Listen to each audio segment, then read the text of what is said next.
Cho Harvey, no? Despite the Supreme Court asking a comment from the Congress with the impeachment, and despite yung sinabi ni Escudero na medyo malayo pang impeachment because the Senate is still in recess, now reports have been saying that he's preparing for the impeachment na. And in fact, he issued Senate Special Order 2025-15, which outlines the administrative framework for the proceedings. So now, Cho, Mayor, what do you think does this mean for the impeachment proceedings now? Associate Justice Javier stated that PhilHealth funds must exclusively be used for PhilHealth purposes and not for operations of any other department or of the government, just like what. So tama yung tanong talaga. So naasaan yung pera ngayon? So that is the main question sa nitong issue na to. Paano nyo ginamit yung pera na yan? Saan na napunta yan? And the people need to know. Kasi ang gobyerno, isa sa mga pangunahing tungkulin ng gobyerno is to provide basic services to the people, and that includes health. So, wala ko nahadlok yun na nila sukat. Kaya nga. So doon sila sa mga maliliit na tao. Ordinary citizen, ordinary dissenter, yan yung target Meron nila. din naman kayo maghanap pala kayo ng sarili nyong vlogger na magawa-gawa din ng, kung tingin nyo nagagawa-gawa din kami. Para, yung mga allegations nyo sa mga tao na ito, it should end there. Huwag nyo na ipatawag doon sa Congress. Kasi may allegation naman kayo. And then let the people decide kung may makikinig sa inyo. Sa sinasabi, sa ginagawa nyo kasi, pinakita nyo lang na nakikinig talaga yung mga tao sa kanila because they're saying something of significance. Kaya kayo, maghanap kayo ng paraan para pakinggan kayo ng tao. Hindi talaga yung pakinggan kasi there are, recorded footage of you doon sa panahon ni PRD. Iba yung statement mo ngayon, anti-drugs, anti-Duterte, pro-Duterte ngayon. Wala ka kasing clear position. That's why people will not believe you.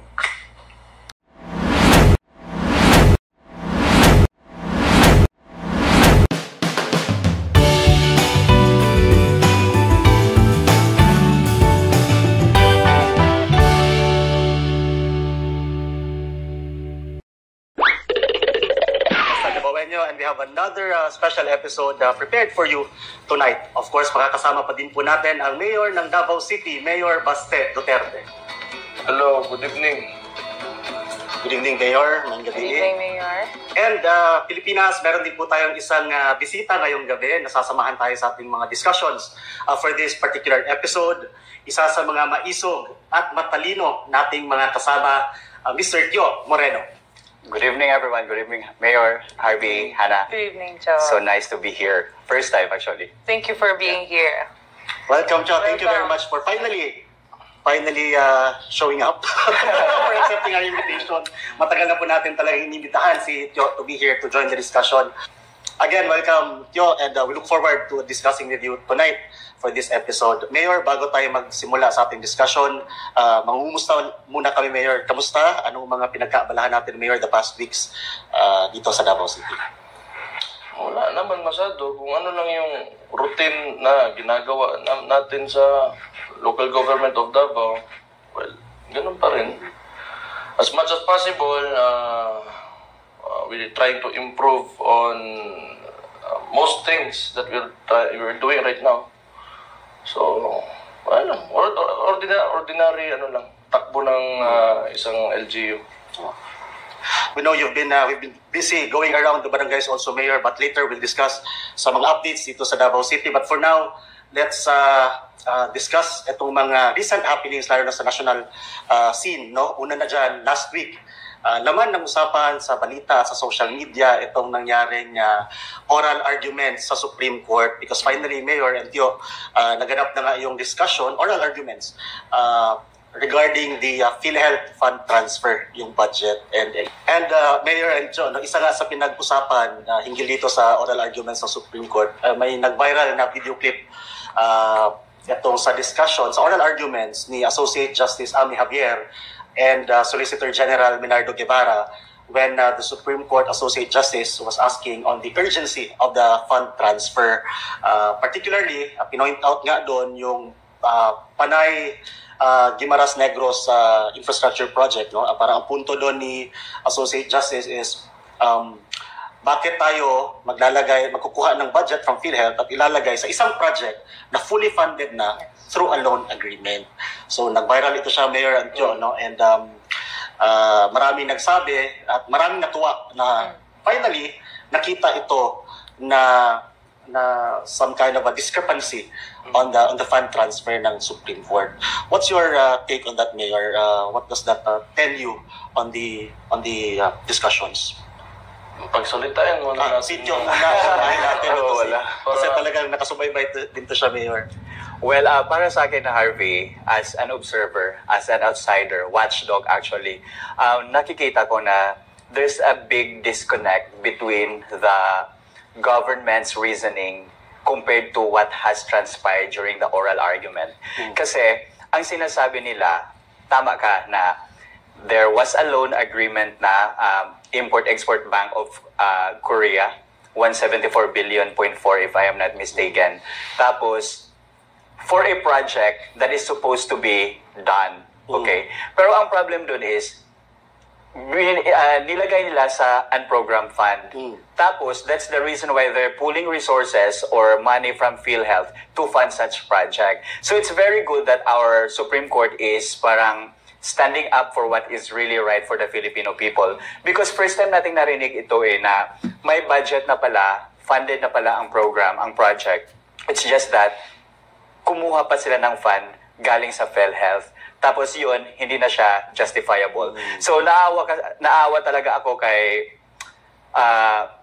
Solgen. Kasi nga, nahihirapan na siyang mag-justify. So, it's so hard to justify something that is unjustifiable. In similar situation, it's easy to win something that's very winnable. So sa nakikita ko, they are losing now. Nasa losing end sila sa argument, oral argument. That's a very good point, Joe. Yes, Mayor. Did they ask kung nasa na ba yung pera? Yes, actually, in that particular clip, Justice Javier asked, so nasaan na yung pera na yon? Has the government spent even a single centavo from that loan, considering that the project has not even started? Well, there is nothing to spend for if the project has not even started, Your Honor. So where is the money? The money went presumably to the National Treasury for the purpose of using it for projects and programs under the unprogrammed So we have appropriations. unused funds for the project, and yet we still got money from PhilHealth to supplement this fund that has been unused for years. So, ang problema dyan, yung justification kasi nila, kasi alam ng lahat na kinuhaan nila ng pera yung PhilHealth. Yung ginamit nilang reason o yung rason nila na para kumuha ng pera sa PhilHealth is kailangan nila ilagay sa isang proyekto na may pera na palang supposedly nakalagay. And yung masaklap pa doon, yung proyekto na yon hindi siya program for this year. Yeah. So, I don't know if I am correct, may pera na galing sa loan na hindi natin alam saan na ngayon that is supposedly for the project, tapos may pera pa na galing from the PhilHealth na hindi na rin natin alam kung saan nilagay because the project itself is unprogrammed or unfunded now. Tama ba? Nilagay nila sa unprogram para ma-justify na lalagyan ng budget ng PhilHealth. Yeah, but you know, but when they pulled the money out of PhilHealth, it was supposed to be for the PGN. Panay Guimaras Negros. Sumotong, yun yung justification nila. Yeah, sorry. If I may add din, in-emphasize din siya ni Associate Justice Amy Javier na anong connection ng PhilHealth projects sa infrastructure projects. Kasi one of the justifications din ng PhilHealth team is that para daw siya sa peace process. So, parang hindi justified ang fact na for healthcare programs, ginamit for peace process and for infrastructure projects. Correct. Yun. Tama.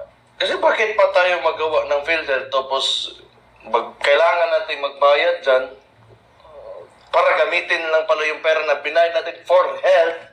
In kaso kung masakit ka, maoperahan ka, that you would get something na makita na may pera na tayo makuha para sa kalusugan natin.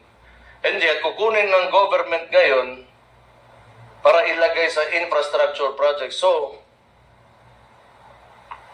what is the purpose of that action? Correct. And actually, I think even Associate Justice Javier stated that PhilHealth funds must exclusively be used for PhilHealth purposes and not for operations of any other department or of the government, just like what So, tama yung tanong talaga. So, naasaan yung pera ngayon? So, that is the main question sa nitong issue na to. Paano nyo ginamit yung pera na yan? Saan na napunta yan? And the people need to know. Kasi ang gobyerno, isa sa mga pangunahing tungkulin ng gobyerno is to provide basic services to the people, and that includes health, ang kalusugan ng kanyang mga citizens. So, I think kailangan talaga sagutin ng maayos ito. And tama yung sabi ni Cho kanina, kung may sagot ka lang talaga dyan, tapos na sana yan, nasagot mo na. Yung problema is you do not have a clear answer sa mga tanong ng Supreme Court sa iyo. Tama, Mayor. And yun nga, marami yung nagsabi, Mayor and Hannah, na ito si Solicitor General Guevara, as an observer, again, he's been part of many administrations, and he seems to be a very intellectual and, well-learned person, but dun nga, during the discussion, kaya nasabi mo, parang mahirap tingnan na nahihirapan siyang sagutin yung question ni Justice Javier. And you've been following this discussion, especially itong sa Supreme Court. No, you've been very active there. What's next here, Cho? For sure, this is just one of the many oral arguments. Or yun na yun, and direction na for the decision making. I think hindi pa ata nila natapos yung oral arguments kasi maraming issues na uncover as they are doing it. So, eventually, the more na may oral arguments about this, the more na na-expose yung current administration kung saan talaga ginamit yung pera. Tapos tama yung sinabi ni Mayor kanina na ang pinaka-basic na tanong dapat is nasaan yung pera. Yan yung hindi masagot ngayon eh. Yan yung parang blank space sa entire argument. They have all the reasons to talk about the COA audit.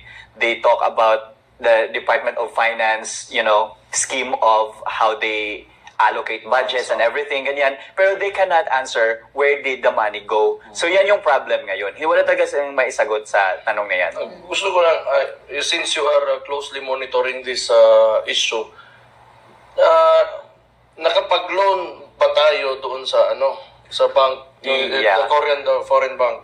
Tapos ngayon, itong PGN? Yeah. Itong PGN, kung sa ganun Panay Guimaras Negros Island Bridges. Is this funded pa sa ngayon na budget? Hindi, kasi nilagay nila sa unprogrammed fund nga. Oo. Meaning, kung ano man yung mangyari doon sa pera na allocated for that specific project, maaaring wala na or nandyan pa. Yeah. So, isa yun sa mga question natin ngayon. And, ito lang, nagdoble na kasi bakit pag nila kailangan kumuha ng PhilHealth money to fund a project which has already been funded through a loan. Correct. Oh. So, ito yung so yan ang kailangan nilang sagutin kung saan yung pera na yan. And if yung pera na supposedly na sinabi nyo for that specific project ay properly allocated pa ngayon sa sinasabi nyong project na yan. Kasi kung hindi,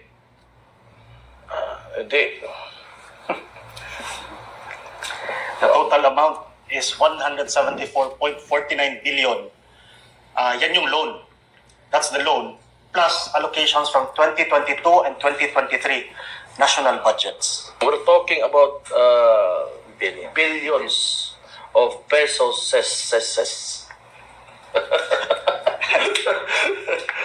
Di ba? Billions ba?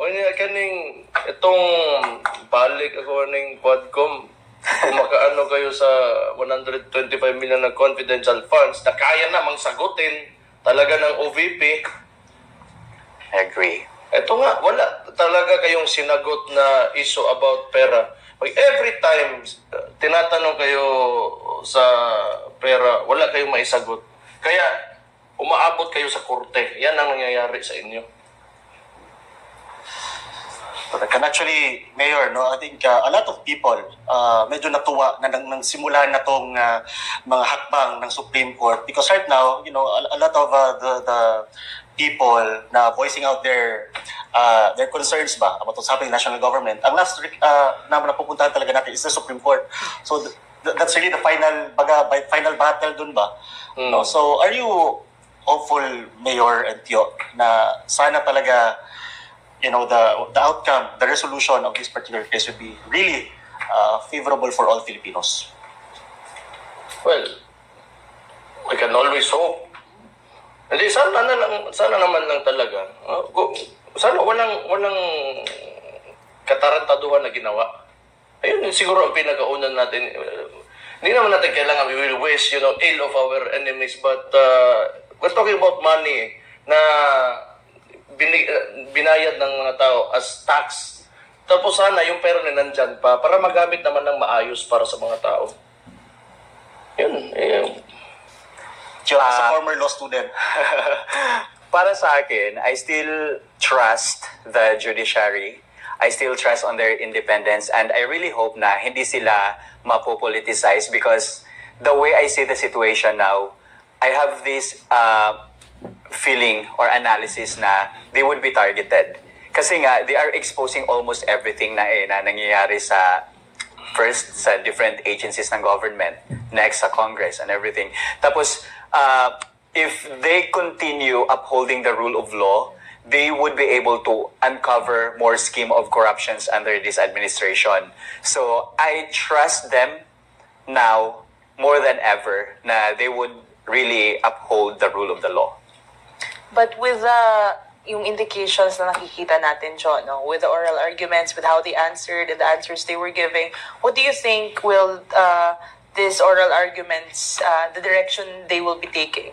What do you think will be the end point? It's so hard to judge as of the moment because the Solgen and the team, PhilHealth team, they are also parang making ways ba to move out from the chaos they created. So, gumagamit din sila ng parang machinery nila to maneuver everything na dapat hindi kami ang mapaso nito. Kasi nga, wala na bistado na lahat ngayon. So, yan yung nakikita ko. And I really hope na as soon as possible, the judiciary, the Supreme Court, would be able to rule on this matter para malaman talaga natin kung sino yung ma-hold accountable. There's another schedule for the oral argument on March 4, 2025, and I think a lot of us will be observing, really following this discussion. And as what I agree with you, Cho, no? We trust the judiciary, and the ball is really on that venue right now. So we continue to hope and pray for the best for this country. Yeah. That's what we can all hope. Pero tingin tingin ko, kasi since this is a highly controversial issue, the Supreme Court, because ang batas kasi, it's almost like math. When you say it's 1 plus 1, it's equals 2. Correct. Pag yan nakalagay sa libro o sa batas natin kung anong law yan or hindi mo yung mababago eh. Tama. So ang hinihintay na lang natin ngayon kung ano yung interpretation ng Supreme Court towards the issue. Correct. Tama. So if kung they know, alam nila kung ano yung isasagot talaga nila kasi may tinitingnan sila na batas. Thank you, Mayor Joe. No? And another discussion dito sa Supreme Court. Finally, they've released a resolution, Hannah, no? Particularly on the motion of the Vice President. Yes po. So, ngayon, the Supreme Court has asked the Congress to comment on VP Sara Duterte's petition that challenges the validity and constitutionality of the fourth impeachment complaint that was eventually transmitted to the Senate for trial. So ngayon, humihingi ang Supreme Court sa Congress ng comment, Joe and Mayor. So what does this mean for the impeachment, the whole impeachment matter? Ngayon na the Supreme Court has passed the ball to the Congress for their comment. In my previous interview, Hannah, I said that the entire impeachment complaint is really constitutionally infirm. So there are procedural lapses and everything. And these are one of the few things that VP Sara raised on her petition.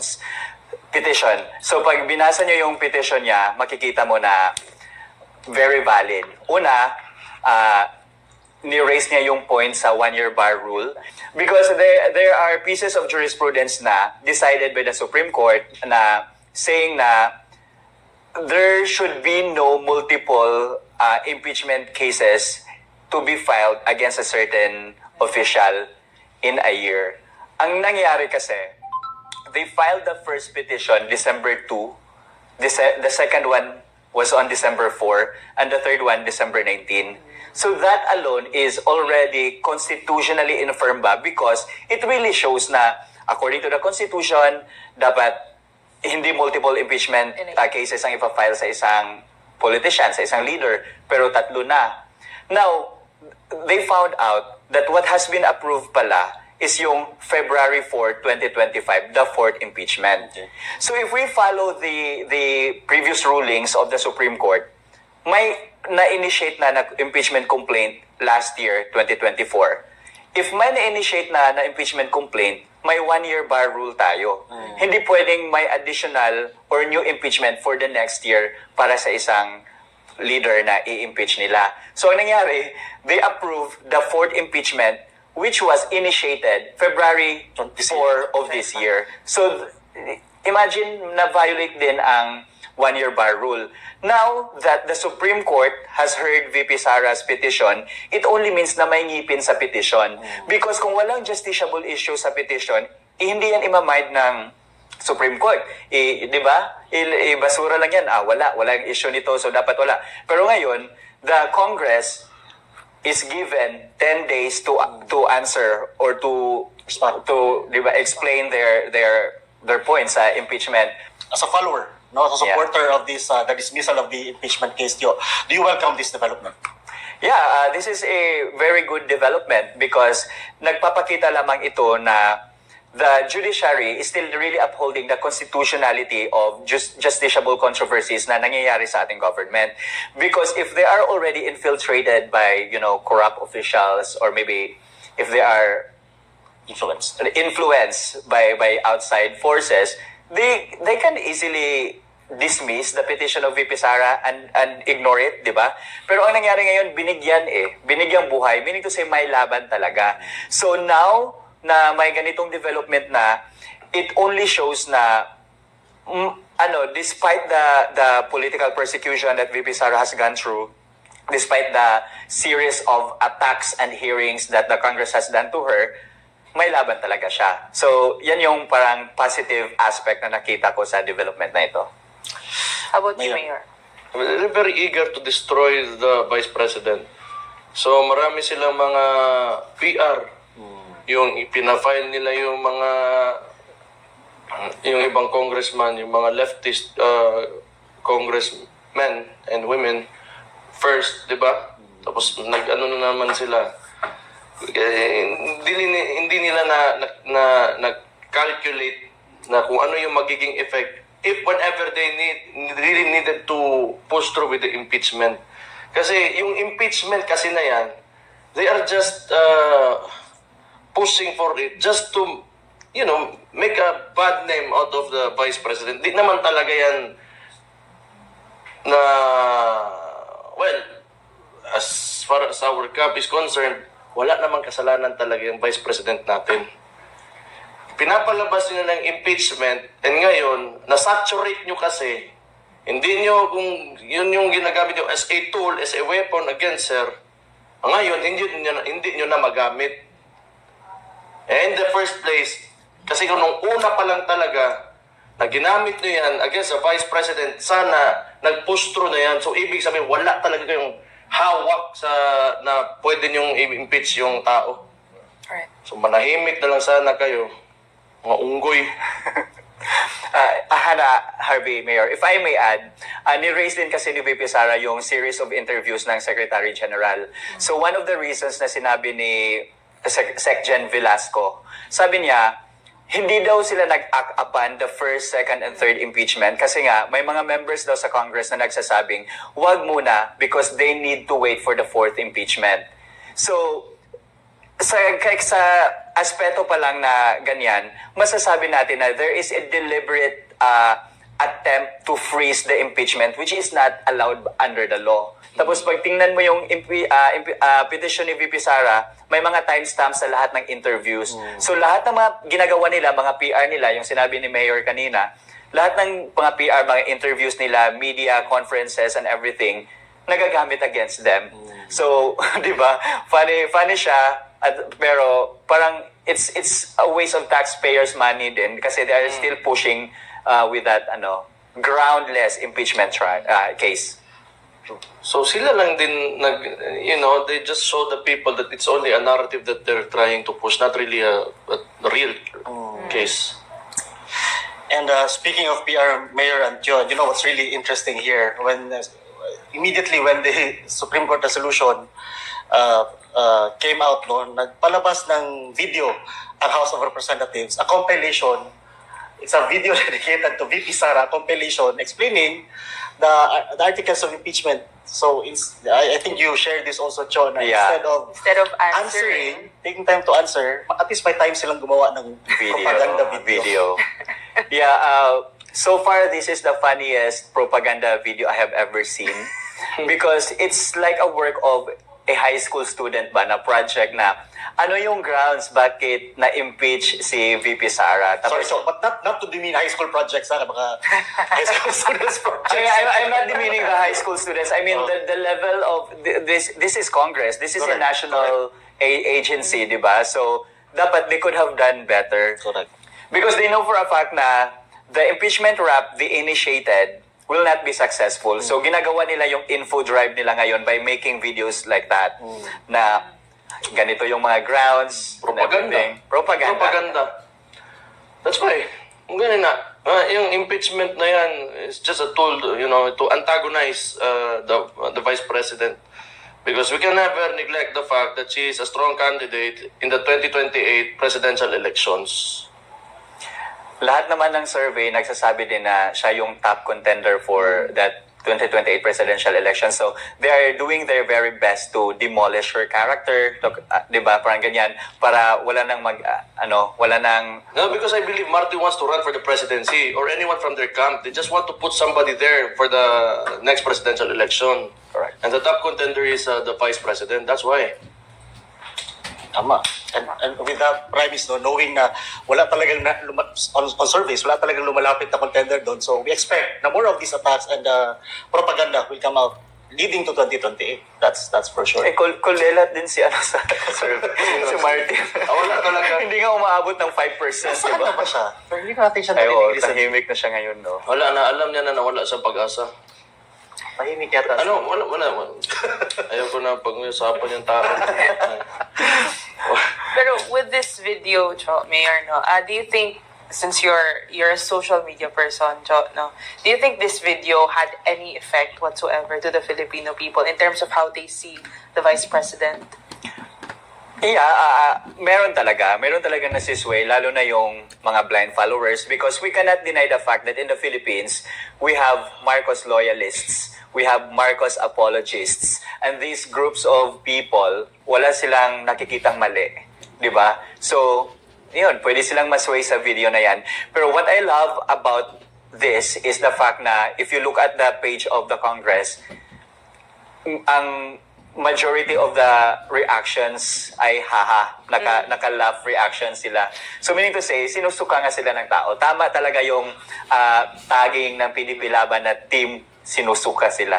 Nobody is pleased with what you are doing right now.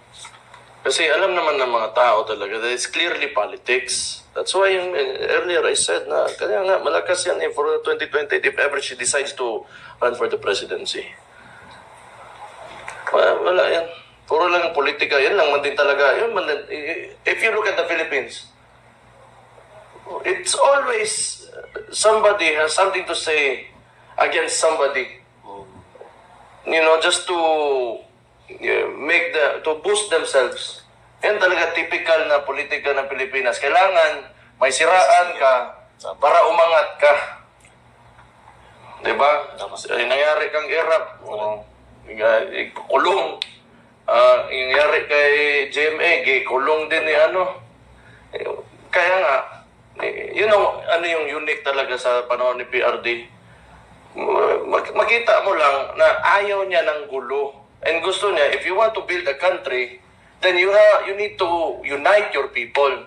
So that's why kahit sa tingin ng iba nga, hindi palibing yan si Marcos, ipalibing niya para matapos na lahat so that we can move forward and build a nation. Correct. Ito, traditional politics and traditional politicians composes Congress. Mind you, yan lahat, halos talaga dyan lahat. Wala yan. Mga dynasties, mga old rates sa kanilang mga probinsya, nandyan yan lahat. So they are using or they behave kung ano, they behave na kung ano yung mga traditional politicians dito sa bansa natin. So sige lang, at least maganda pa rin, you know. Kasi para makita ng tao kung ano talaga yung mga politiko natin dito sa bansa. Para you know, they can see na gaano ka walang kwenta talaga yung mga ibang politiko dito. Para makita nila na, you know, mas makapit, they can choose better. Since mag-election na, they can choose better kung ano yung tingin nila na maayos talaga. Kasi doon pala sa impeachment, most of, you know, the people in Mindanao and Visayas were very displeased. Because given Inday Sara is a Bisaya, mana siya. Bisaya siya. So, that's natural na, you know, nasa following, it's a natural following that she could have, she has. So, yung impeachment, yung mga congressman na from the island of Mindanao and Visayas, marami nagalit sa mga pumirma sa kanila na ano. It did not sit well with the majority of people na lalo na dito sa Mindanao and the Visayas. Correct. Sakto kami, no, that reaction on social media and even on the ground, yung mga posters ng mga pumirma na congressman tinatanggal. If only they had the balls to stand against, you know, this kind of politics that Martin Romualdez is showing, then they would be heroes in their own communities and districts. Correct. Diba? And yet, wala. They succumbed sa, to traditional politics. Instead of championing and standing up for their constituency, it's turned out, that's how we perceive it, no, na nadala sila doon sa kung ano man ang pinangako in exchange of that signature. You know why? Kasi, you know, ang Pilipinas kasi is so fed up with these kinds of politics. Yung mga ganitong klaseng galawan sa politika. Ang Pilipino ngayon, they know better compared to before. So alam nila, naghahanap yan sila na mga tao that can, that will represent them na may itlog talaga, may what the balls to do what is right and to do what is beneficial for the majority, not for themselves only, not for the individual. Kasi yun naman talaga, lahat na lang ng mga politiko or aspiring politicians, they want to gusto maging congressman, kaya may Land Cruiser, may ganito, may ganon, may Patek Philippe, may Rolex. Luxury items. Hermes And bag. the Filipinos are so fed up with that already. So, kaya talaga, pag may mga ganon and they feel that they are not, well represented, meaning the real how the people in the districts really felt towards the issue, misrepresented yung nila, yung totoong gusto nila by the congressman, kaya nagagalit sila. Tama yan, huwag nyo nang botohin. Kung if ever, maghanap yung kalaban na lang, doon na lang kayo bumoto. Subukan nyo, and hold that person accountable for whatever he will do if ever siya makaupo as congressman sa inyong lugar. So, hayaan nyo na yung isa, lipat muna kayo dito kasi pumalpak man yan, wala man yung itlog, dito muna kayo sa kabila. Subukan nyo, baka pala, yun pala makadeliver sa inyo ng sakto na serbisyo. And, lalo na, pag ma-apiki gani or in times of crisis, nandyan para sa inyo. And will not only show up to give ayuda, Mayor, no?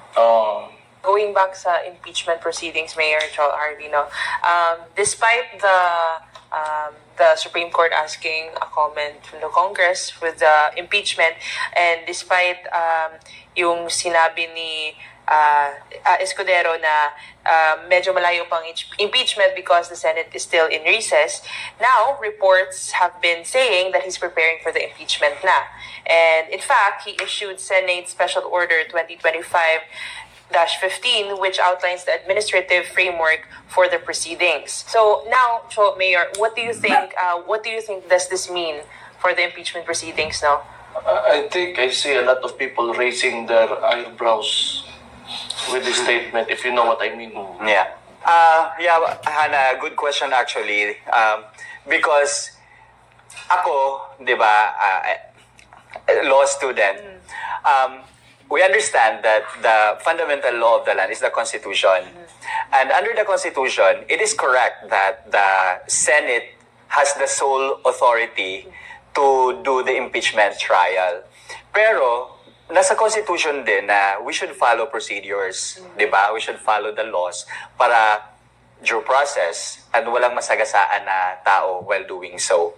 Now, my viewpoint on that matter is if Cheese Escudero continues with his political maneuver sa impeachment, he may violate the 1987 Constitution. Why? Because in the first place, the Senate is in recess. The only way for them to convene and call a special session na, di ba, ibigay ng President, is for legislative functions.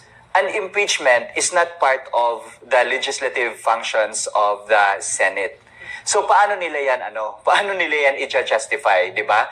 So under their own rules sa Senate, pag special session, yung dapat i-act nila is urgent, specific, yun. May mga limits na, may mga prohibitions. Ano nangyari? Urgent ba dapat ang impeachment? Specific ba ang ginawa nila? Wala, di ba? Is it a legislative function? It's not a legislative function. So by Escudero pushing the impeachment trial to happen, even if the Senate is in recess, so basically he is undermining the 1987 Constitution and he should be held accountable on that matter. Diba? Because ano ba ang immunity ni Cheese by violating the Constitution? They impeached the Vice President for allegedly violating the Constitution. Tapos ngayon, carefree, wala lang dapat okay lang si Cheese as Senate President to violate the Constitution just to push through with that politically maneuvered and politically motivated impeachment trial. That, on the point, kung talagang itutuloy nila ito while they are on recess, right, kasi nga nasa recess sila kung itutuloy talaga itong proceeding through a special session, that's what you were saying, that violates the Constitution. Yeah. Right? Correct. But right now, we are still waiting because in his last press conference, he still stands firm na walang special session na magaganap. These are all just preparation for the possibility of when the Senate resumes in June. Tama. Mahirap kasi yan. Kasi if we base it sa mga previous statements ng President, sinabi niya na wala siyang touch sa impeachment case against VP Sara. Now, if he calls a special session just to push through with that, with the impeachment trial ni VP Sara, so siya mismo ang nagmamaneuver. So it can be used against him na, anyway, what do we expect from him, by the way, di ba? Thank you, Tio. And hintayin natin, tabayan na natin kung ano talaga magiging action ng Senado on this impeachment proceedings. Okay. Ipapart mo natin itong discussion sa impeachment. Another point, gusto ko lang balikan yung sinabi ni Mayor kanina doon sa education and awareness ng public, especially sa mga usapin sa politika. And I think a huge part of this awareness is dahil din sa inyo, Tio, no, sa mga very active when it comes to political discussions, especially dyan sa social media. You, among 39 other social media personalities and many more pa nga, no, na-highlight recently because of the TRICOM ba yun sila? Yeah, TRICOM hearing in aid of legislation regarding fake news. And naging matunog ang pangalan mo, Cho, dahil isa ka nga sa mga pinatawag nila doon sa Kongreso. But I think what's important here now, you filed the petition again sa Supreme Court questioning yung kanilang hearing, and the Supreme Court has now asked the Congress to respond on your petition. Cho, before we, for the benefit of our viewers right now, sa amin na din, ano ba tong final nyo, Cho, na petition sa Supreme Court? We filed a petition prohibition, certiorari and prohibition with urgent prayer for the issuance of temporary restraining order and a writ of preliminary injunction against the Congress, the TRICOM. Dahil nga, we see na it's really unfair for us na we are called to be resource persons for fake news peddling in the Philippines. But prior to that, we are already labeled narco-bloggers, pogo-paid, bagong makapili, or China propagandist. So that alone, alam na natin kung saan yung takbo ng usapan na you are already labeled. So meaning to say, we were called on this TRICOM hearing because we are paid by drug syndicate. Diba? So that's the reason why we did not attend the hearing, and instead we questioned that move of the Congress to the Supreme Court. And we are very happy with the development na the Supreme Court acted upon our petition because it shows na may justiciable issue talaga that must be addressed first before they can compel us to go to the TRICOM hearing to attend and to talk about the subject matter. They're given how many days? 15 days lang to comment on the petition, non-extendable. And I hope na they can respond kasi ang laman ng namin petition is more on the Chavez versus Gonzalez. I forgot the exact jurisprudence, but the one that is talking about prior restraint. When we talk about prior restraint based on the law, it's like banning something that is not yet there. Parang ganyan yung takbo ng usapan ba. So, parang, wala. It creates a chilling effect to us kasi sinabi din niya ni Ace Barber sa privilege speech niya na he is tapping the NBI na para to hold us accountable. So, what is there for us to be held accountable, di ba? Tapos, ang point din namin, bakit kami, Duterte aligned social media users? Bakit hindi yung ibang vloggers na may mas malaking following and everything? Correct. Yeah. Correct. In our previous episode, Mayor, you've actually released your statement regarding this already. Would you like to comment further, Mayor, dun sa petisyon nila Tio and ito nga sa kalagayan nitong mga vloggers na to. Kaliit na mga tao yan, tapos patulan mo pa talaga, congressman ka. Wala, naunsa man mo. Let them be. Sagli, ayan, yun lang. Matakot talaga yan kasi congressman kayo, may pera kayo, may power kayo, pwede nyo ipapatay ang mga yan. Bakit nyo ginaganon yung tao? Hayaan nyo, democracy man eh. Democracy na. That's called democracy. Freedom of speech. Hindi kayo maawa. Politiko kayo. Malaman yan, mga ordinary citizens of this country. Tapos patulan nyo pa ng ganun. Malaman. Kung nasaktan kayo, huwag kayo pumasok sa politika. Okay, kayo nga, dami nyo sinasabi. Wala man kami nagreklamo.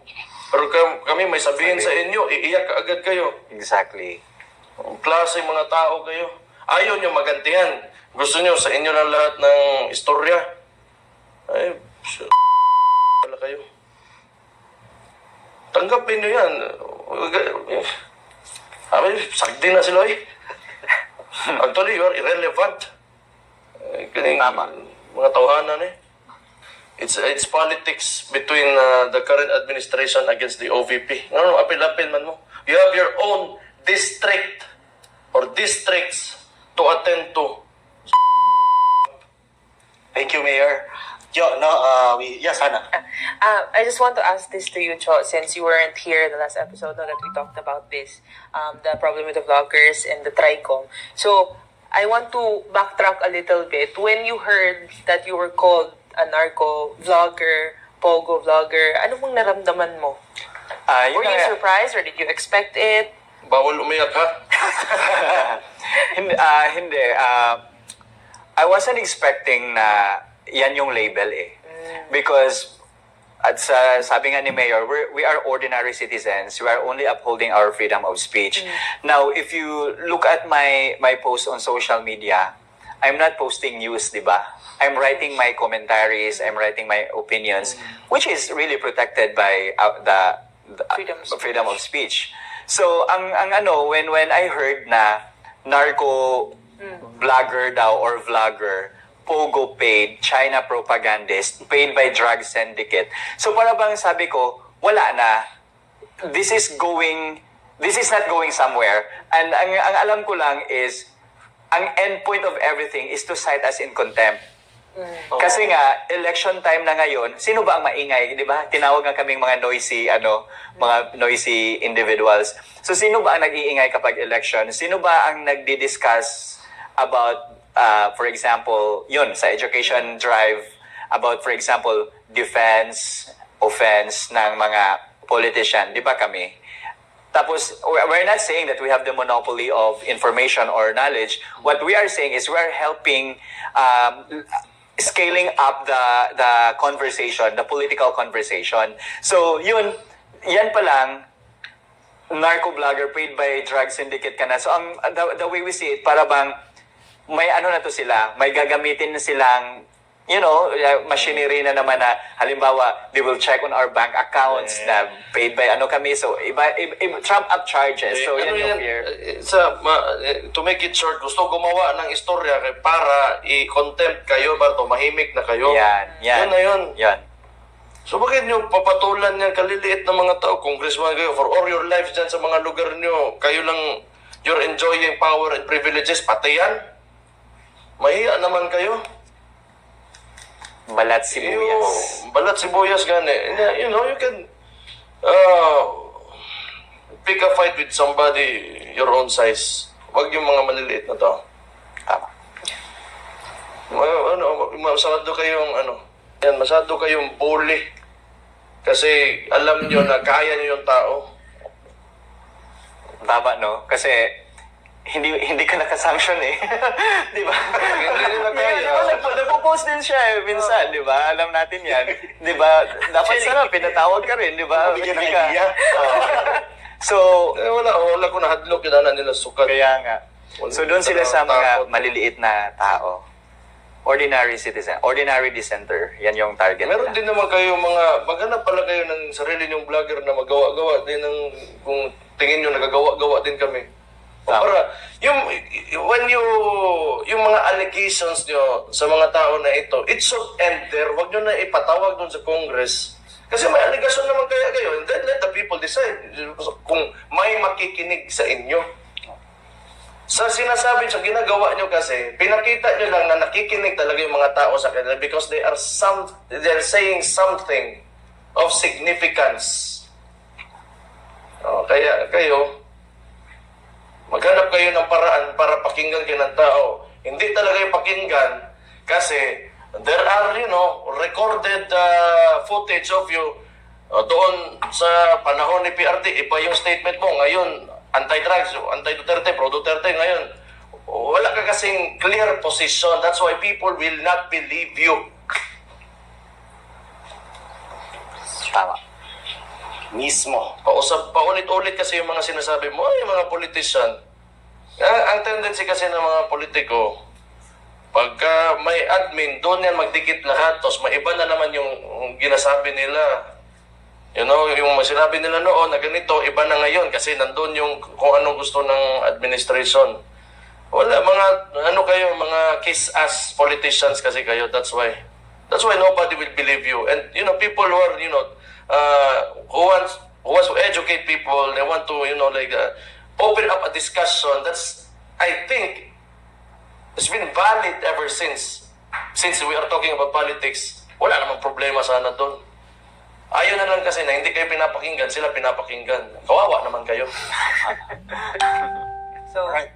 Thank you very much, Mayor. Thank you, Tioha. And we wish you all the best, as always. and we're glad to see din na the TRICOM's maneuverings didn't work. Correct. Evidently. Yeah. Because you're still continuing with the political discussions and educating people. So, alright. So, next issue. Isa din sa mga maugong na mga discussions last Yes. week, itong ang kinasangkutan ng convoy ni PNP Chief Marbil na dumaan doon sa EDSA bus lane. So nag-viral din ito, pinag-usapan Mayor. Initially, they did not deny, kinonfirm naman nila na that was a PNP convoy nga na dumaan doon, clearly violating the batas doon sa daan. And ang nakakatawa lang dito, hindi naman nakakatawa siguro, but ang what makes the discussion more interesting is yung nag-leak na PNP memo kasi naging laman na nga siya ng usap-usapan, ng discussions online. May nag-leak ngayon na PNP memo, it's a Stratcom snapshot, ito yung subject, regarding the alleged PNP violation in EDSA bus lane. Particularly, there was a table there, ito yung naka-highlight, the strategies letter B.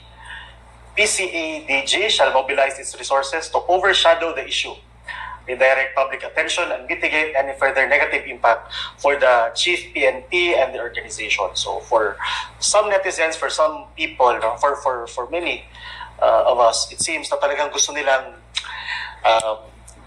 itatabunan or itago itong usapin na ito na kontribusiya na kinasasangkutan ng chief PNP. First, they verified that such an document exists. Did they? Their last statement, ito,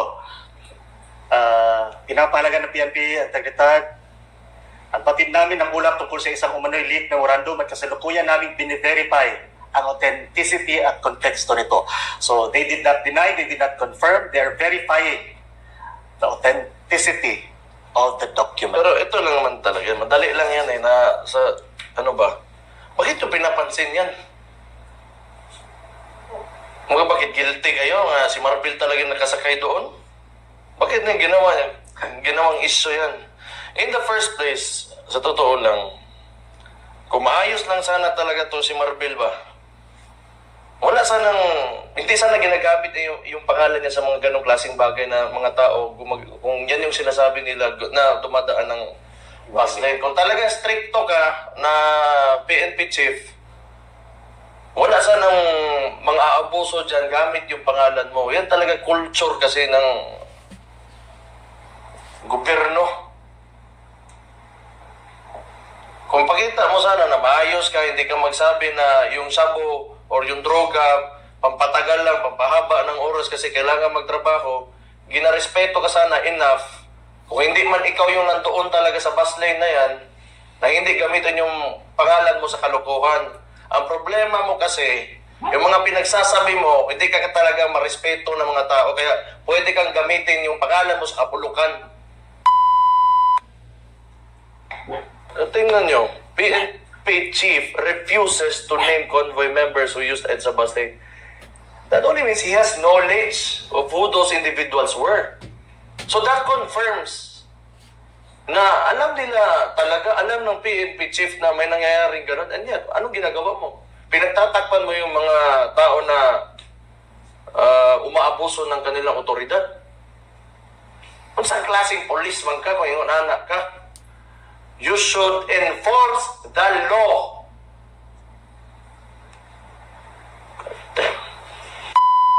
Init ang ulo ba? Grabe. Init yung ulo sa ano ng mga tao ba? Okay. Ang politiko, okay pa manggod. Gani. Ang politiko ba? Because they are politicians, they can, like, say whatever they want to say. It's up to them kung, the people that accept it or not. But these people, uniformed personnel, they took an oath to, uphold the law, enforce the law, protect the people. Diba? And, look at this behavior that we're getting from the PNP chief. He refuses to name convoy members who use the EDSA bus lane. And that is a very big, that's not really, that's too dramatic, a big issue. But, people in Metro Manila, they go through traffic every day. And, it destroys your life somehow. Yeah. And yet, they cannot answer, and they cannot, maintain. Hindi nila maayos yung bus lane na yan para na lang sana sa mga tao na tumitiis sa traffic. So, tapos may police na hinuli yung convoy. Bakit why can you not honor the actions of those policemen who were doing their job or who were doing the right thing? Ang ginagawa nyo ngayon, you are being defensive kasi may nangyaring ganun. And you're supposed to celebrate somebody from your personnel that did the right thing and stood up against those people who abused their power. Yung sa mga, para lang talaga dyan sa bus lane na yan. Tama. Sa bagay, kung sinabi mo nga, droga, pampagising, ano pa, i-expect mo sa na may kape. Correct. Bakit droga talaga, no? Droga man talaga. Pang overtime. Hindi pinagaway klaro nga polis ako nakitaan ba? Extended pa yan. Kami talagang polis na luko-luko na kilala ko, pero grabe yan talaga. Grabe yan. Grabe na yun. Like I said lagi, politicians, I can tolerate them. But people in uniform, personnel, uniformed personnel, they should be stick with their oath and their responsibilities as government workers. Iba yun eh. Yan yung mga politiko, we are elected. Kaya naman ko sila plantilyan eh. O, diba? Permanent workers kung sila sa government. Kaya mga politiko, if we fuck up, pwede may pulihan. Yeah. Doon nga tayo sa punto mo ngayon na they're the ones who took a note to Enforce the law. promote the law, to uphold the law. Sige. Tama ka, Mayor, no? Gaya nga, dito sa Davao City, for instance, may mga police na nagloloko. I think somehow, being chief executive, we feel the burden nga na nahihiya tayo. Kahit ikaw, di ba? Correct, Mayor. Kung di ba alam ko na you're working for the government, Correct. tapos pag may mga ganun na kasama mo sa gobyerno, sira ulo, nakakahiya. Tama. Pag may nagloko na police na It napapahiya, will reflect. it will reflect. Oh, the government. Sa Correct. government, sa Everyone. kabuuan ng Public gobyerno. service. So, ito nga, coming from that discussion, so ito nga, si PNP Chief Marbil, if meron talagang naging violation, we're curious, ano kaya ang nararamdaman din ng kanyang Chief Executive. boss? Baka nahiya din siguro Commander-in-Chief. si President. Kaya President pa siya nag-report. Yeah. I'm sure the president is proud of him because they award stupidity. They reward stupidity in this administration. He even extended the, the term of office. The term of Marvel. Kasi dapat mag-retire na siya. Yeah. So proud si BBM sa kanya. As long as you bark, parang aso ba nga, for the president, then you will be rewarded. Now, Mayor, pasadahan lang natin before we close the discussion sa national. Last week, Hana, may nangyari sa Cebu. Yes, Mayor. Last week, sa Cebu, na-viral din to sa social media, I would say, because a lot of people were also surprised with how well-received, kumbaga, si former President Rodrigo Duterte sa Cebu in the indignation rally, Mayor Cho. So, as we can see, sobrang dami ng tao na welcome sa kanya sa Cebu. And seeing this, Mayor, what can you say? Ang Cebu, itong mga Cebuano, yun yung sinabi ko earlier, not natural following talaga because the former president is a Bisaya. And, the people tend to identify themselves with their own kind. Correct. Especially if they have reason to do so. Ibig sabihin yan, may nagawa talaga yung presidente, yung former president, kaya they were there. So, they want to show their support. And as the son or child o anak ng salamat kay sa inyong tanan sa inyong way undang nga suporta sa akong amahan. Dako kay mig-utang kabubuton sa inyo napakita sa akong amahan nga naa say makatag kadtong presidente pa sa nga say ma-offer sa nasod nga gihatag pinaagi sa suporta ninyo. Nahatag ninyo ang oportunidad sa iya dako kayo ng it means a lot to us sa among pamilya, sa among apelyido nga paningkamutan na mo nga matarong amo ang reputasyon pag-abot sa panggobyerno. So salamat kayo sa inyong way unda nga suporta ng mga Cebuano, mabuhay mong tanan. Thank you, Mayor. Naging salamat. Hopefully, we can also visit Cebu in the coming days po kapalit na dito sa... Jo, nakay gusto Anything to add? Gusto ka sabihin sa mga taga-Cebu. Yeah, in addition to what Mayor Baste said, it's the Duterte magic. It's showing the entire Philippines na Pilipinas, Duterte pa rin. Now, as you can see, yung team na yan, during the indignation rally, wala yung mga ayuda. Hindi yan namumudmud ng pera.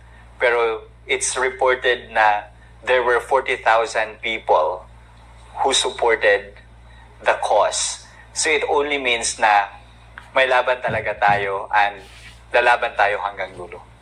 Now we go to some of the updates, Mayor, dito sa Davao City. Nasa local discussion naman tayo. Mayor, meron lang isang usapin dito sa Davao City last week, na pinagkagulahan, pinag-usapan, nagbuga ng maraming opinion. Ito nga nangyaring hold-up incident, Mayor, sa downtown dito sa Davao City.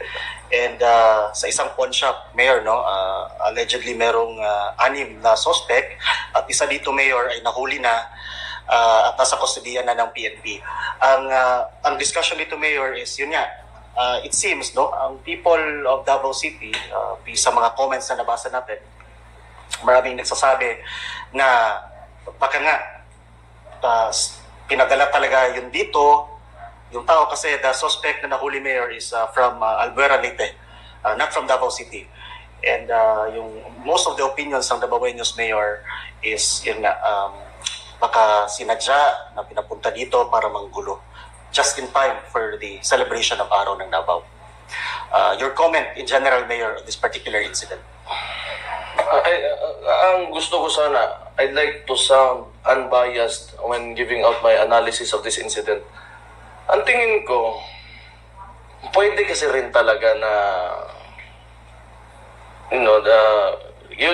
that individual na galing ng Leyte, he was asked to do a job here in Davao. O kung illegal manuhan, hindi niya alam, then doon dinala siya, yan yung ginawa nila. And it could be na sinadya. Para, it's easy to pay. Madali bayaran ng isang tao para gumawa and, a promise of a reward pag nagawa nila yung something, a criminal activity. Kasi sa gutom ngayon ng Pilipino, sa sobrang hirap. But, on the other hand, gusto ko rin, hindi man gusto, pero there's a big possibility dahil ugok talaga itong PNP chief natin and the BBM administration is very lenient on criminals right now. Kaya it encourages criminals to do these kinds of activities. So expect talaga tayo, but a lot of people are very displeased with the current peace and order situation in the entire country. So kahit naman we're doing everything that we can to secure Davao City, pero if yung PNP chief magsasalita na ang droga pampagising, what can you expect, no? On kung paano mag-behave yung mga criminals right now. It is very encouraging for them na nakikita nila na hindi talaga stricto yung presidente natin pagdating sa peace and order. So kaya makikita nyo may mga maraming pangag talaga sa Facebook. They're like videos na recording themselves and posting it on social media na nagsasabo sila. And then mamaya na lang may makikita ka na mga matatandang tao, yung may pinapatay nila, pinuputulan pa talaga nila ng ulo, tapos bangag nakuhuli. It's all documented. The media is there. A lot of crazy things are happening in this country right now, especially crimes. And yet, ayaw umamin nito. And, ang masaklap lang, yung sinabi yung statement, it's very disturbing kasi sa akin, kaya binabalik ko. Because, prohibited yung drugs eh. It should not come out of somebody's mouth, especially when you are the chief PNP. Kung gobyerno ka. Para kasing sinasabi mo, you're tolerating these kinds of activities and everything that, is similar to those illegal and criminality. So ito, kaya may nagkakaroon tayo ng ganito is because lenient talaga yung wala ka mang narinig talaga ang presidente na threatening criminals. Wala talaga. Hindi mo mapigilan yung tao, labi na Pilipino, kasi gutom. Yung iba, wala na talaga. Hindi nakapag-aral. Wala talagang Kailangan mo, kasi may mga iba naman, hindi nakapag-aral, gutom din, pero umaayos naman. So, you are treating or you are pinapabayaan mo yung mga taong umaayos na lumalaban ng patas. And you are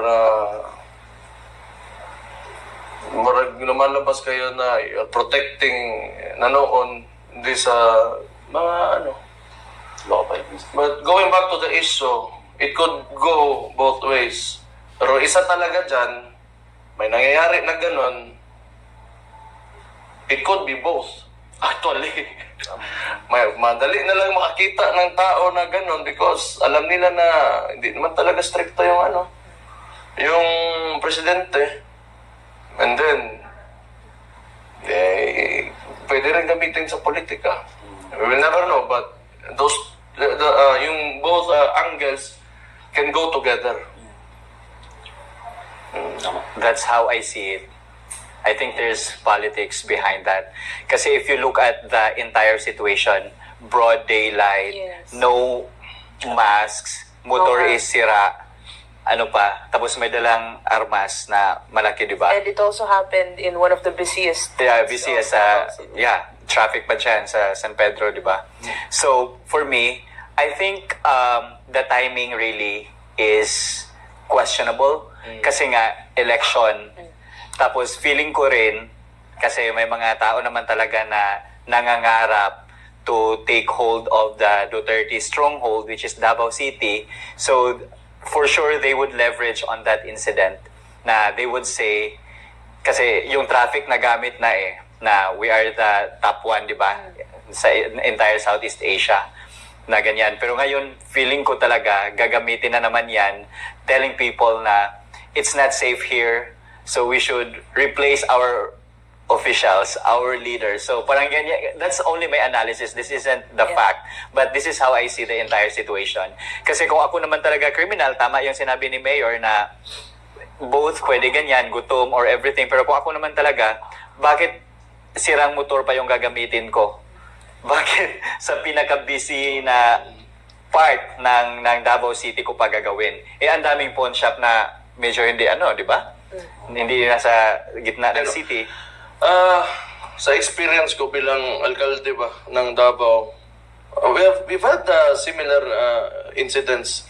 Hold up siya, pero mostly pag nakuhuli namin or if we solve the case, when we solve the case, inside job talaga yan kadalasan, kaya nagsasucceed.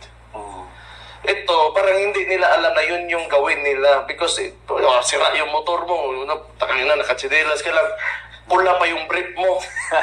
Di ba? Yun yung makita ko na may medyo parang skeptical din ako kasi ang mga crimes talaga, they have to be well planned. Usually nan sa mga nakita namin dito sa Davao, may inside job talaga, may nakakaalam sa loob, and they plan it and execute it very successfully because alam na nila anong gawin nila. Ito parang wala, pumunta lang doon, sige, you make a scene and kami na bahala, or you get something in exchange. Parang ganun kasi. Mayor, I'll just connect ko lang sa sinabi mo kanina, Mayor, about the so many criminal incidents that are happening, not just in Davao City, but also in the Philippines these days. And yet, the government is explicitly denying the existence of these incidents now. What do you think how will the Philippines go from here, Mayor? Or even Davao City, will we be expecting more of these incidents in the coming days, in the coming years, perhaps? Since we have a government that is denying the existence of these crimes. Okay, let me start with the statement again of Marbil about yung pampaano lang. Ano kasi yan?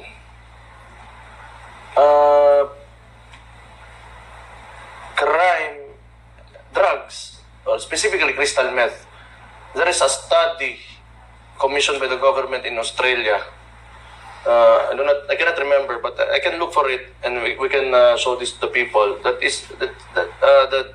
drug use and crime has a direct correlation. Yeah. So, and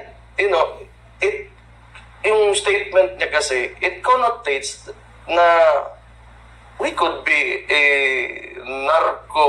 we have a narco government. It's something that when you issue a statement like that, it endorses drug use. Promotes. Diba? So,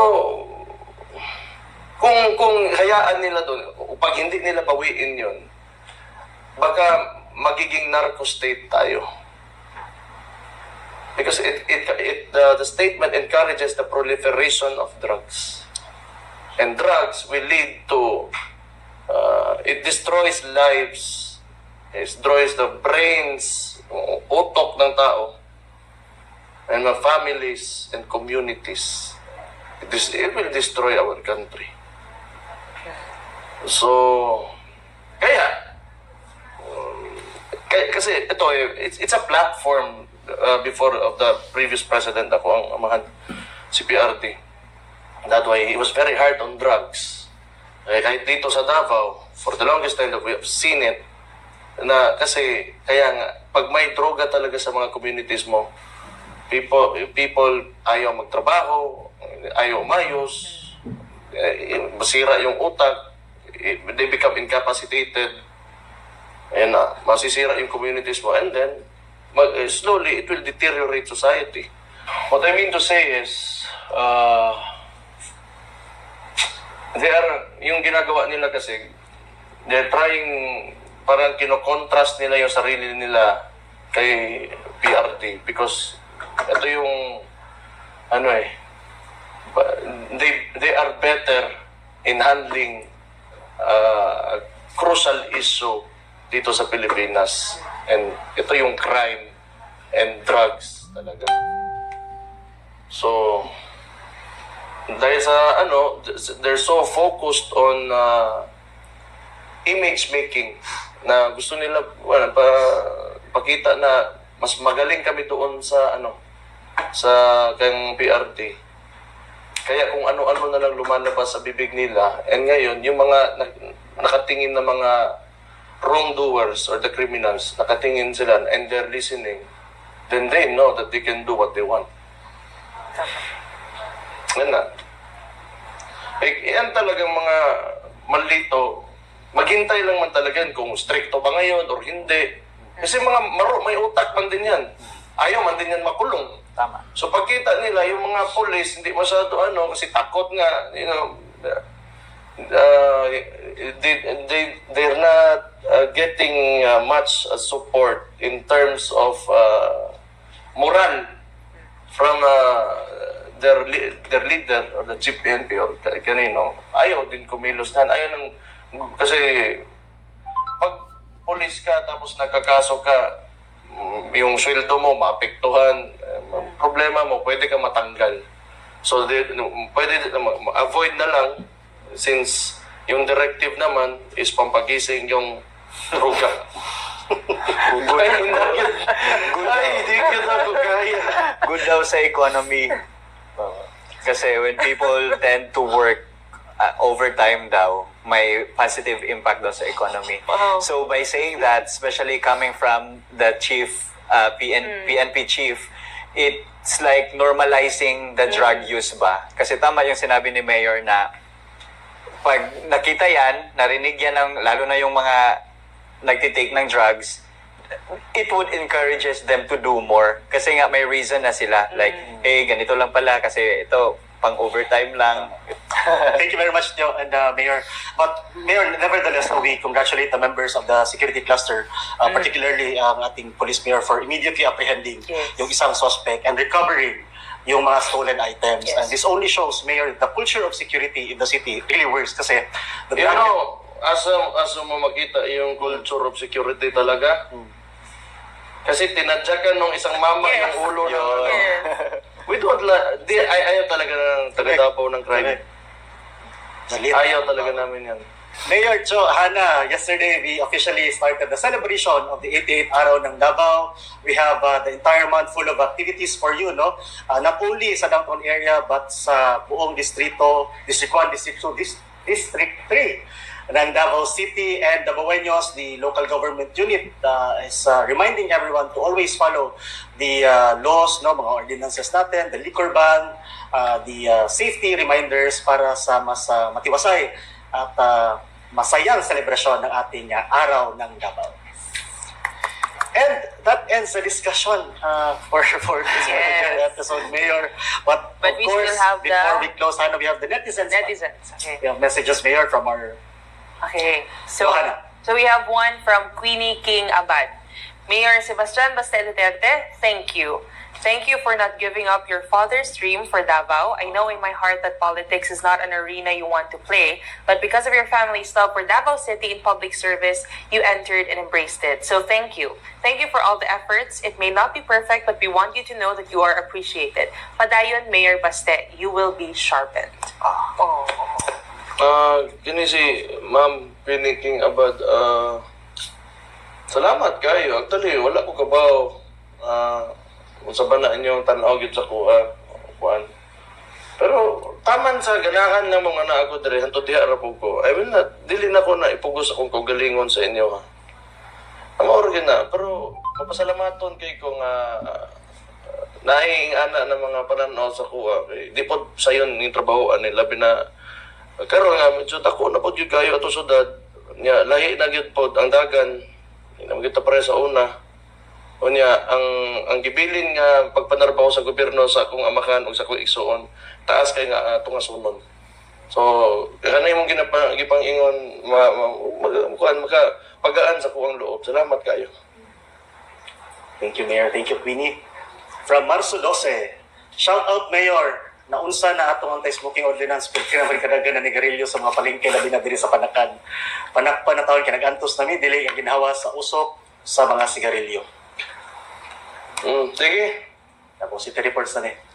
Sige, pag-uwat mo diya kay hotdon na mo padakop. Thank you, Marso 12. We also have from Elvira Migalio 7548. Mayor, lain pay ato, nice imong face. Unsa imong skincare? Wala, man ko'y ginabutang sa kunang. Kanang, mao ba? Ikaw na ko ika-flash ang motor ka pa. Wala ko kibawa na. Kanang, unsa, nagakuan lang ko, exercise, sauna. Kanang, nagasauna ko kay detox man na. Pero other than na, di magwingan ang butang-butang usang unsa sa kunaw. Kung nababay pa siguro ko, dili. Pero na ko'y nailhan, ang nag-presidente kapulbo. Siyang now. Foundation. Pagka kay Mayor? Hindi makita, kaya mo asa ko to bang yung gipulbosan o yung liog. Wala na blado. Yung pulbo dire. Wala na blado maayo. Sige na lang. So, pero, kaya na, salamat. Nice akong face. wala akong sauna, pwede rin magtuog. Traditional. Thank you, Elvira Megalios. From Erica Jane Burgos, Mayor, PNP are too busy to secure their boss. They are not for the people now. That's what is happening right now. They don't even bother to help the small community. Mao na ko ingon katong in relation to the previous comment na nakuha nato katong mga dagang manigarilyo. Mao lagi na ko ingon. Basta yung mga yung hindi talaga stricto yung chief executive natin, yung presidente, tapos yung PNP chief pa natin, wala ring kwenta. Yung mga tao hindi talaga matakot. So, alam mo, they have to be constantly reminded that there are laws that you have to follow. Kaya, malagi na, ang PNP, it's not under me. Under na sila sa presidente. Kanya mo rin magkukaroon, kung polis ka, pareha atong sa bus lane, kung ikaw nagabuhat og tama, ikaw pa'y mali. Lisod mahimong polis karon sa tanaw lang. Lisod mahimong polis karon sa tanaw lang nako. Lisod nga buhaton nimong trabaho ron. Tama. For sure, there are a lot of good policemen pa dira, Mayor, no? And hopefully, humanragit mo. Okay, itong sa Panakan, patanaw lang nato na. Pakurot na tog dakop. Ayan nga siya. Wala mabantay ba? Ano mo guna sa okay man nga nag-comment mo, pero i-raise gina ninyo sa inyong mga barangay. Kaya kabalo mo, isweldohan man na ninyo. Pinaagi sa inyong tax. So mga elected officials ninyo sa inyong barangay, at mo dito ka, pagawad o purok leader ninyo, ay nakaning ana. Ayun, yung gulat nga makapasa pa may sa comment, kaya dako kayong Davao, tinuod lang. So kung maabot mo dito, kung dili ka ni ma-address siguro sa kuwan, gamitan ninyo ang Davao City Reports. Kana may paspas nga pamaagi nga makadirekta mo og labi na og kanang serious concern gyud. Pero bago ta mo abot yan, patrabahuan yung kapitan, patrabahuan inyo ang mga kagawad. Total naa na sila diha para mo unsa gyud. Mo patuman og balaod. Thank you, Erica Jane Burgos. And yan, ang huli sa ating mga netizens comments. Hannah, your makasaysayang pasto. So, we have a tradition here, Cho, na after, since guest ka ngayon, so we have a tradition here in Basta Dabawenyo na after all the political discussions or the local issues and mga issues na pinapag-usapan natin, we will end with a fast talk. So, basically, I will give you two options and you will choose which one you like better. Okay. Wine or beer? Wine. Beer. Wine. Netflix or YouTube? YouTube. Netflix. YouTube. Pool or ocean? Ocean. Ocean. Deep ocean. Instagram or TikTok? TikTok. IG. Instagram, wala ko TikTok. IG. Flowers or chocolates? Flowers. Chocolates. Chocolates, oy. Para asa. Ako ay hatag sa kuha. Depende. Yun sa ibang interpretation. Diretso na. Ana. Chocolates. Flowers. Talkative or quiet? Talkative. Quiet. Talkative. Quiet. Leader or follower? Leader.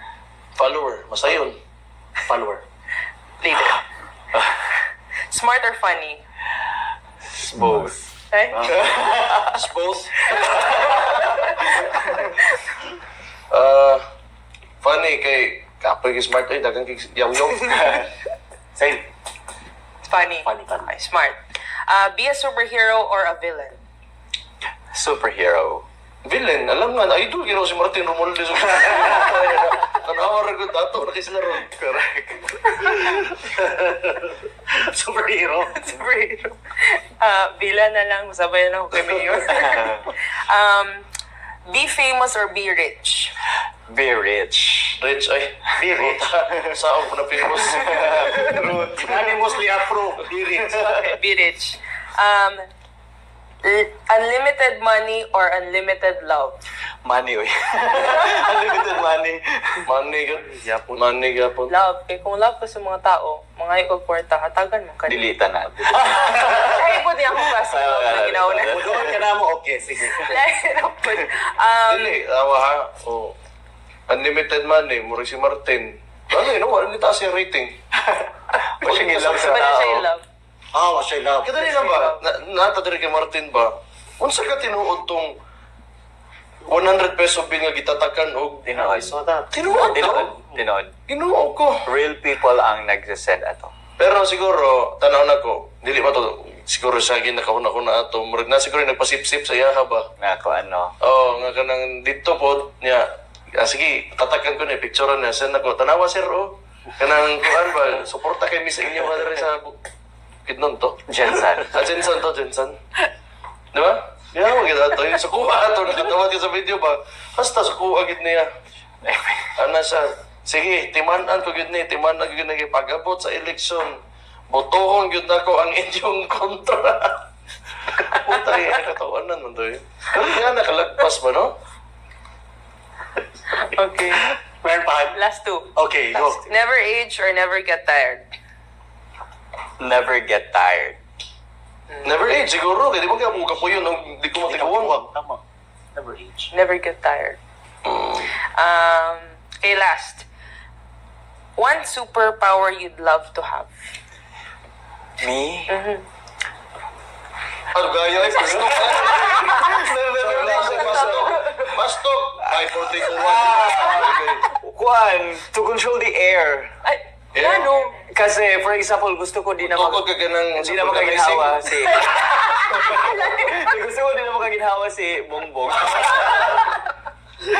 Kuya, wag power. Lagi, yan ni, nag-talk na. Airbender. Ang the last of Airbud. the best Airbud may buwan nga. Ikaw na dahil ang ni... Galing, Dali di lang siya ba? ko. Okay, Mayor, superpower you'd love to Time, have? good time. Control time. Ay. Healing. Wow. Saan sa mga games? Ito, Mother Teresa. Mother Teresa. Ipot siya lang, ipot Sige siya. ba? Ikaw alam mo si Mother Teresa. Ganito, healing. Isang sa mga games, gusto kong healer. Ikaw mo na. Murag, saan alprolyo? Ako lang. Kung ikaw, air imo ka, Control. kay gusto ni mo mag Oo. siya ka healing. Healing. Ako time good ako kay mabalik ko, sa bataron, March? February? March. February. Mag-March na, no? March na ron. March na. Mabalik ko, kuan, last year, unya, patad ko sa tanang loto para ako tanan ang loan mentor. Di ba? Ako ang loan mentor sa gikan. Wari ato, kana ba yung loan mentor kada bulan taon ko no sa loto dire sa aning nasuran eh. So, mupatad ko sa tanang loto, kanya ako ang loan mentor. Uy, endless money na gito. Wala No, ka, tama, unlimited money. money. Di ba? Kuya kayo, asa kitang loto kada bulan na mo taog. Isa na pa yun. Sukat sa dire aning nasura ba. kaning Pilipinas ba, wa ka ba kita kanang kada tuig ni mo daog nga mutaya og lutos tinuod lang. Karon kita nga at least once a month na Muna mo to, kuha naman na. Na may mga statisticians kabaluman ana. Correct. Virtually impossible na atong occurrence ang nahitabo diri sa kuan. Or kung na maging possibility, di man na pwede nga wala pero Small ba? dili na gyud Slim chance. slim Chance. Yo. Okay. Alright, thank you very much, Hannah. Thank you, Cho. Thank you, Mayor, for answering the past talk questions. And, Mayor, bago tayo magtapos, Mayor, we have some greetings and shoutouts from you. Happy birthday to Kendall. Happy birthday, Kendall. Congratulations and happy graduation kay Bodair Sariol and Muhaysin Udasan. Advance congratulations on your graduation, Shahana Soliman Katao. Shout out to Fale de la Cruz, Suhaila Udasan, Muarif Katao, Raha Lidasan Udasan, Rauda de la Cruz. O tibuok pamilya naman niya kung gikuan. Thank you very much, Mayor. And your message, Cho, thank you very much for joining us Thank you tonight, so Cho. much. It is truly an honor, Finally. big honor. Yes. It's a pleasure. Thank you so much for allowing me to share my insights about the recent situations sa country natin. Thank you so much. Thank you, Mayor.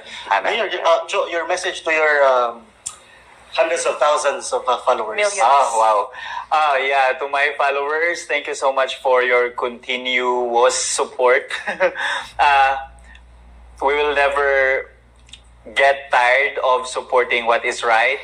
And if we want a betterment for our country, we continue to support those people who are fighting corruption, criminality, and drugs. And we find it with the Duterte family. Thank you. Mayor, greetings o mga personal greetings, Mayor, message po natin. Una, magpasalamat ako kay Tio Moreno for joining us sa itong episode. Maraming salamat, Tio, for helping us show the people kung ano yung tingin namin ay tama.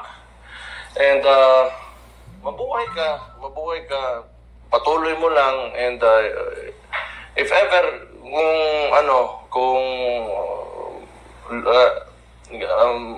sana mingaw na dito sa Manila o asa man ka, uli lang diri og Davao because you have friends here. Kami mga kuan. We are here to support you as well. Onya sa ko ang anak ug sa ko ang mama papa, akong ate, akong kuya, akong manghod pero para ko kalitok dito akong manghod tama si Kitty.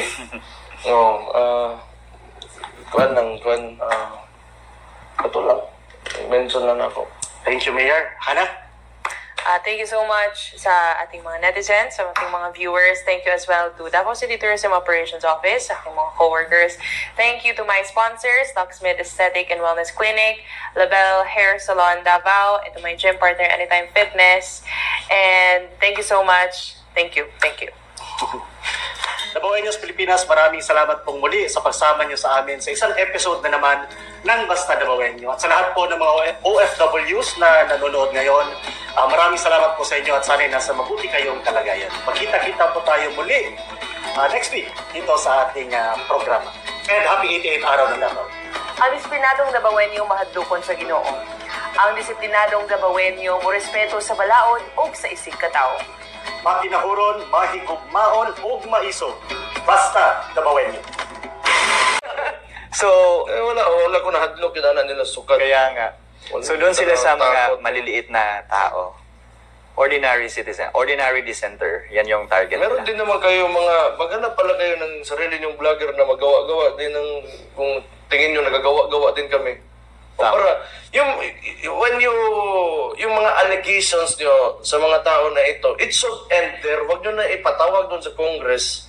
Kasi may allegation naman kayo, and then let the people decide kung may makikinig sa inyo. Sa sinasabi, sa ginagawa nyo kasi, pinakita nyo lang na nakikinig talaga yung mga tao sa kanila because they're saying something of significance. Kaya kayo, maghanap kayo ng paraan para pakinggan kayo ng tao. Hindi talaga yung pakinggan kasi there are, recorded footage of you doon sa panahon ni PRD. Iba yung statement mo. Ngayon, anti-drugs, anti-Duterte, pro-Duterte. Ngayon, wala ka kasing clear position. That's why people will not believe you.